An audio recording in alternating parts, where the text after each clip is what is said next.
Hey now! What is up, everybody?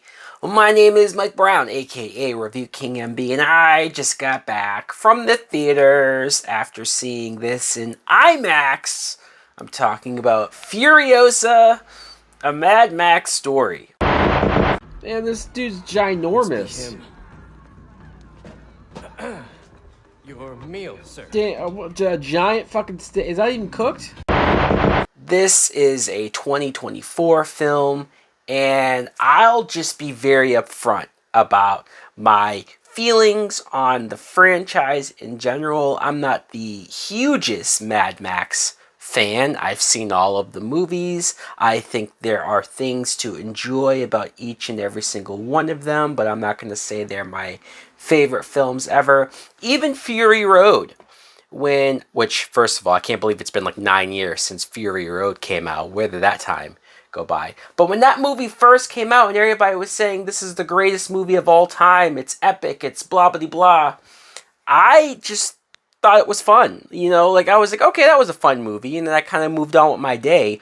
I couldn't believe how crazy people were going for it. And that's cool if you have that same level of enjoyment for Fury Road, but I thought in some ways it was a little overrated. So to go into this film, a movie that I can't say I was highly anticipating or that I was like, man, they need to do a prequel called Furiosa. Coming out of it, I gotta say I enjoyed it. I did. It very well may be my favorite of the entries in the Mad Max series. It's still directed by George Miller. This guy is not giving up this franchise for anything. He's damn near 80 years old, and he said, fuck it, I'll do it myself. So kudos to him. The first thing that I want to say that I liked about this movie was the practical effects, or at least making it look as practical as it did, because I fully expected way more CGI, especially the backgrounds and whatnot. And I'm not saying that they didn't use CGI, I'm sure they did.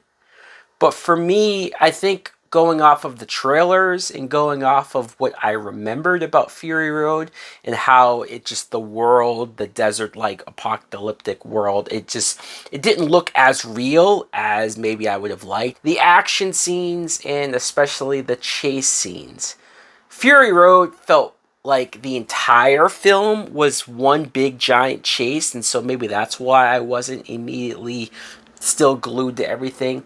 This movie, though, there's more than one chase. There's a few different chases throughout the film, and it's like one big one would happen, and then you'd have a break and get some story stuff, and then you'd have another big chase set piece, and then a story beat happens, and then another chase. So even though it's still a lot of chases, it felt like there was way more story in this. I'm not saying it wasn't a straightforward and a similar like tone to the story that the entire series has been. It's very much revenge based, and it's very much like somebody fucked me over. There is a leader of this fucked up group out there, and I want to go back and kill him. The actors, we should talk about Chris Hemsworth because he is playing the big bad, the villain. He's playing Dementis, and I will say this. Maybe it's because I just like Chris Hemsworth, and I could, even with the fake prosthetic nose, I could tell and see that it was Chris Hemsworth. And I think he brought a level of humor and comedicness that maybe wasn't on the page, because the rest of the film doesn't really have that level of humor. Everyone else is very serious and straightforward. So I'm not sure if I ever hated the Dementis character as much as I was supposed to, because there's two big moments where he does things that are really fucked up and are sort of pushing the story forward of why you want to see something bad happen to this guy. But he's so charming and he's so funny and so likable that I don't know if I quite got there. So whether or not you want to say he did a good job, I liked him in the movie. I just wish I hated him maybe a little bit more. Before I get to the main actress, I want to mention quickly the young girl, the youngest version of Furiosa. You see her at the beginning. She was played by Ilila Brown, if I said her name right. I wanted to mention her because she gets a good portion of the film playing at that age of Furiosa. Like, there's a lot of backstory and a lot of messed up stuff that happens to her. And even though when she's captured and she has a muzzle over her face and she doesn't talk a whole lot, you still get a lot behind her eyes and just how maybe angry and how much the things that she's witnessing is shaping her character's demeanor going forward. That's where we jump ahead to Anya Taylor-Joy, who is playing an older Furiosa, and she too has that sort of, she doesn't talk a lot, right? She only speaks a few times, and there's a lot of just her looking angry and looking pissed off and being a badass in some of the action stuff that she does. So when it came to that, I thought she did a good job. When I first heard that she was cast as younger Furiosa, a part of me thought, let's just bring back Charlize Theron. I know she's not going to be as young as whatever the age she's supposed to be here, but I just thought she could have pulled it off. And when you see where this movie ends up, it's like, well, how far apart timeline-wise is this from Fury Road? It's a lot closer than I think I even realized. But given that, again, I thought Anya Taylor-Joy did a good job, and I thought she looked enough like Charlize Theron, or at least short hair and the black makeup. It's very, very close. There's a character, really quick, let's mention his name is Jack. I guess you could say he's the love interest of Furiosa. Maybe he's played by Tom Burke, who I'm not too familiar with, but I appreciated how they presented this character.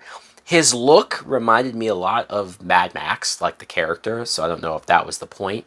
But they don't hit you over the head with this maybe romance subplot. He's more of somebody that's there to sort of help and guide Furiosa to the point where she needs to be. And so I guess I figured, well, this could have been way more annoying, way more telegraphed, way more like, hey guys, this is how you should feel about this part of the story. And I didn't really feel that way. Immortan Joe, of course, a character that is very, his look and the character design of him and how he sounds, a lot of that stood out from the last movie. So bringing him back here in a prequel sense made a lot of sense. I also want to mention Nathan Jones, who was a former wrestler, that he plays just a big kind of brooding villain type guy. Kind of creepy in some sense, but I thought he did a decent job. So, yes, I don't really know what I expected from this film. Maybe I expected to be a lot more defensive and a lot more like, all right, I'm going to have to just say what I didn't really care for. But I liked this movie a lot more than anything else. I was never bored, even though the movie's over 2 hours long. I had a good time with it. Let me know in the comments below, what do you think of Furiosa? Did you like it as much as I did, or do you think it is the best from George Miller? Thanks for watching. Like, comment, subscribe. Later.